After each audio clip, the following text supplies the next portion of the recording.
Jimmy Fallon.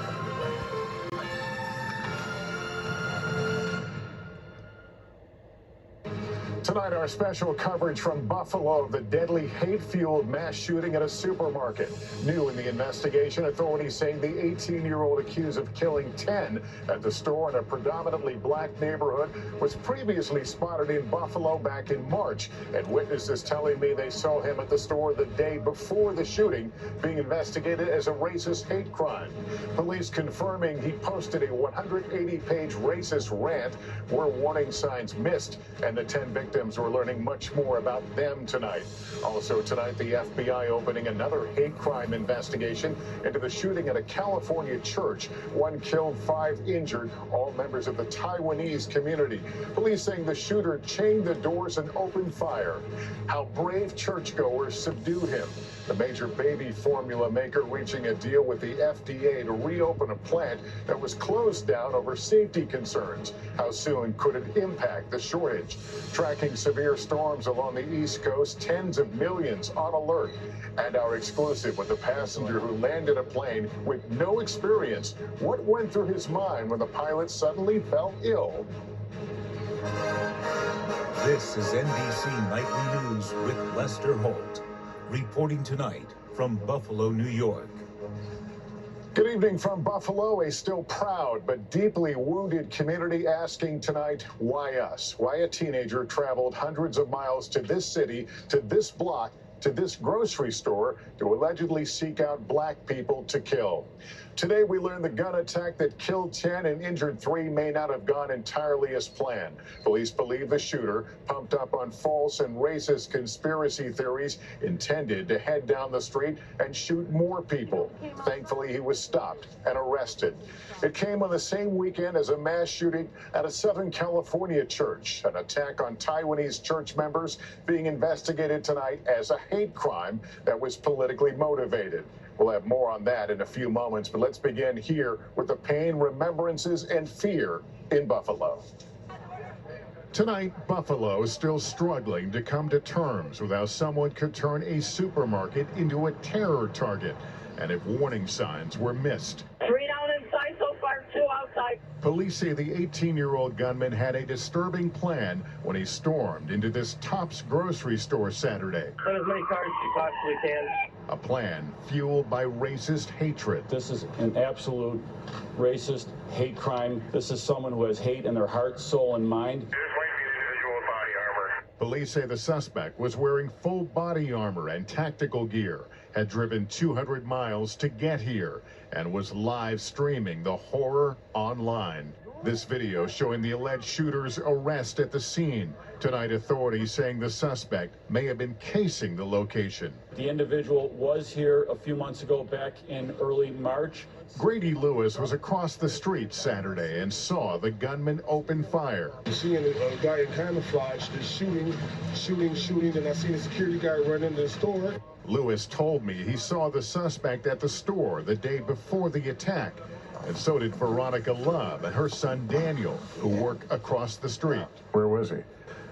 Next door in front of my barber shop, he was sitting right in front, just using the Wi-Fi. Like so many here, they are still stunned by the nightmare the gunman unleashed. You could have been over there. I could have been over there. I frequently go over there. My daughter had to list for her Sunday meal. In court this weekend, the suspect pleaded not guilty. While tonight there are new details on the investigation. Authorities have interviewed the suspect's parents and confirmed the suspect posted a 180-page racist rant, including saying he targeted the neighborhood because it had the most black people. And NBC News learning this is not the first time the suspect came in contact with law enforcement. Last June, police were called after he allegedly threatened to carry out a shooting at his high school. He was given a mental health evaluation and released. There was nothing picked up on the state police intelligence, nothing that was picked up on the FBI intelligence. And tonight, this community is remembering 10 victims from ages 32 to 86 killed while they shopped on a Saturday afternoon. Authorities call retired Buffalo police officer Aaron Salter a hero. He was the security guard on duty, firing multiple times at the suspect. I can't say enough about our retired fellow colleague, Aaron Salter, who confronted this individual to save the lives of others. Family members remembering 65-year-old Celestine Cheney. She loves everyone, even my friends. I'll bring her around. They make me feel like at home, and she's home. Like that's what my grandma is. And today, I talked to the family of Andre McNeil, who was killed while he was shopping for a birthday cake for his 3-year-old son. We all was getting ready for a birthday party, and that's why Andre went to Tops to get a birthday cake. How did you find out the news? Y'all can't imagine how I found out the news.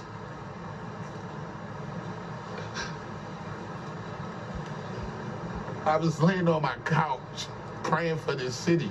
The last thing my brother told me on the phone was, I'm 1 hour away. I'm 1 hour away. Pain goes deep here. Let's turn now to more on the hate crime investigation unfolding right now. In his rant online, the suspect claimed he was radicalized on social media sites where experts say extremists often flock to freely share their racist views. Kate Snow has late details. He came into my community with hate. He drove hours to come here and do what he did. Zanetta Everhart's 20-year-old son Zaire was working at Tops, helping an older woman with her groceries in the parking lot when he was shot in the neck, and the woman was shot and killed in front of him. Incredibly, Zaire survived. His mom also happens to be director of diversity and inclusion for a New York State senator. This young man apparently had a document that he put up online. He broadcast part of it live. Yeah, I think the first thing that we have to do is talk about it and stop acting like there is not racism in this country. Asian American women were targeted in spa shootings in Atlanta in 2021, Mexican shoppers at a Walmart in El Paso in 2019, Jewish worshipers were targeted at a synagogue in Pittsburgh in 2018, Black parishioners at the Mother Emanuel AME Church in Charleston in 2015. The shooter in Buffalo etched references to previous shootings on his weapons. In a racist rant, he claimed he was radicalized on 4chan and repeatedly cites the false, unfounded Great Replacement theory, which suggests Jewish elites are bringing people of color into the U.S. to replace whites. Scott Richmond with the Anti-Defamation League says it's easy to find on social media sites that don't have moderation policies. We're talking about Discord, we're talking about Gab and Parler and Telegram, sites like that are frequented by extremists. And they don't have rules about what can be said. People can put whatever they want on there. Senior law enforcement officials say the FBI is seeing a growing number of racially motivated extremism incidents fed by social media and also gaming platforms. The Buffalo shooter live streamed his attack on Twitch before it was taken down, but that video is still circulating. An outrage for Garnell Whitfield, who lost his mother Ruth on Saturday. Our matriarch, our hero, our angel was taken from us inappropriately. It's hurtful, but it makes us angry also. He and attorney Benjamin Crump say the shooter isn't the only one who should be held accountable. They're considering action against social media companies. But we also have to hold accountable the individuals who curate this hate, who are indoctrinating these young people with this hate. Hate that hurts so deeply.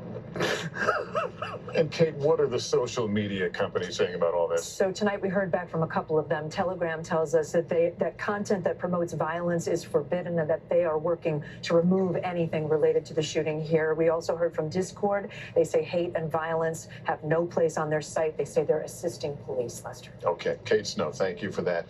And we know much more tonight about the suspect in that deadly hate crime attack at a church in Southern California and how its members became heroes by acting on their own to prevent more bloodshed. Miguel Almaguer now with late details. Tonight, investigators say the mass shooting on a Taiwanese congregation in Laguna Woods was a hate-filled attack. Deputies say the gunman had chained the exit shut here, sealing some locks with super glue before unleashing a spree of gunfire. The shooter has been mitigated and is no longer a threat. The 68-year-old suspect is a U.S. citizen born in China who authorities say sought out the Taiwanese group specifically, calling it a politically motivated hate incident. During the attack, police say 52-year-old Dr. John Chang rushed the gunman, jamming his weapon, allowing other parishioners to hogtie the suspect's legs with an extension cord. Dr. Chang was shot and killed. Without the actions of Dr. Chang, it is no doubt that there would be numerous additional victims in this crime.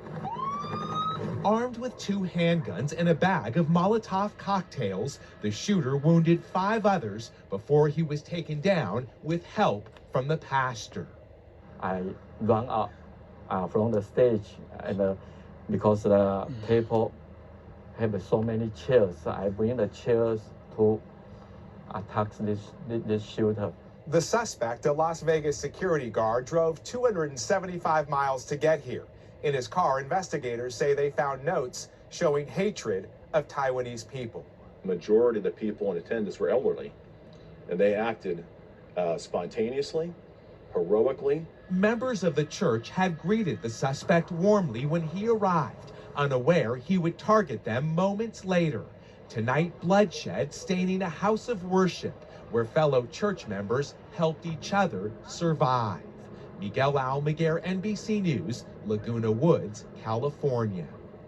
Tonight, Ukrainian authorities say that more than 260 soldiers have been evacuated in buses from that steel plant in Mariupol that was surrounded by Russian forces. They were taken to towns controlled by Russia, including 53 seriously wounded soldiers brought to a medical facility. Hundreds more remain in the plant. And there is an important development tonight in the nationwide shortage of baby formula. Abbott, one of the major producers, reaching an agreement with the FDA to reopen a key manufacturing plant. Jolene Kent now at that story. Tonight, possible signs of hope for millions of parents nationwide. Look at this. As the FDA struck an agreement with Abbott Nutrition on next steps to reopen the formula factory in Sturgis, Michigan. Abbott CEO saying, "We know millions of parents and caregivers depend on us, and we're deeply sorry that our voluntary recall worsened the nationwide formula shortage." If the FDA and a federal court give Abbott the green light, it would take 2 weeks to reopen and another 6 to 8 weeks to get that formula on shelves. The plant has been shuttered since February over bacteria possibly linked to infant illnesses. Abbott says there's no conclusive evidence linking that formula to those sicknesses. We're taking a number of measures, including getting all the manufacturers to step up, getting the Sturgis plant up and going. The months-long shortage is hitting low-income families disproportionately hard. We definitely go home, with a little hole in our heart. After the White House proposed loosening restrictions last week, many parents who rely on government assistance from the Women, Infants, and Children program known as WIC are still unable to track down formula. How frustrating is it when you issue a benefit to go get formula and there's no formula on the shelf? The worst feeling ever, I think. We always issue the formula thinking, I really hope this participant can find some formula. That's the biggest strain on our staff. By one estimate, up to 68% of all infant formula sold in the U.S. is purchased through WIC. How much do you worry about the babies? That is our biggest worry. Our biggest worry is that babies get sick, that babies are not able to tolerate different formulas, that babies are being offered one formula 1 week and another formula another week. This shortage has charitable organizations like Baby to Baby stepping in to help, distributing the formula they have to hospitals, foster care organizations, and shelters. 2022, we have requests for over 8 million cans of formula. So we're not going to meet that. Baby to Baby has direct relationships with smaller formula makers, but say even that is not enough. Know that it is such a long road ahead, and so I think we're rightfully nervous. An immediate crisis requiring a new long-term solution. Jolene Kent, NBC News, Los Angeles. In 60 seconds, with voting set to begin tomorrow, serious twists shaking up the country's most closely watched primary election. First psoriasis, then psoriatic arthritis. Even walking was tough. I had to do something. I started Cosentix. Cosentix can help you move, look, and feel better by treating the multiple symptoms of psoriatic arthritis. Don't use if you're allergic to Cosentix. Before starting, get checked for tuberculosis. An increased risk of infections, some serious, and the lowered ability to fight them may occur. Tell your doctor about an infection or symptoms, or if you've had a vaccine or plan to. Tell your doctor if your Crohn's disease symptoms develop or worsen. Serious allergic reactions may occur. Watch me. Ask your rheumatologist about Cosentix. Every business, big or small, coast to coast, needs internet that can keep up with its demands. Verizon has fast, reliable internet solutions nationwide, so you can power your business to do more. Find the perfect solution for your business.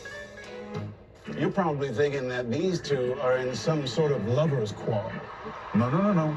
They're both invested in green energy and also each other. Digital tools so impressive, you just can't stop. What would you like the power to do?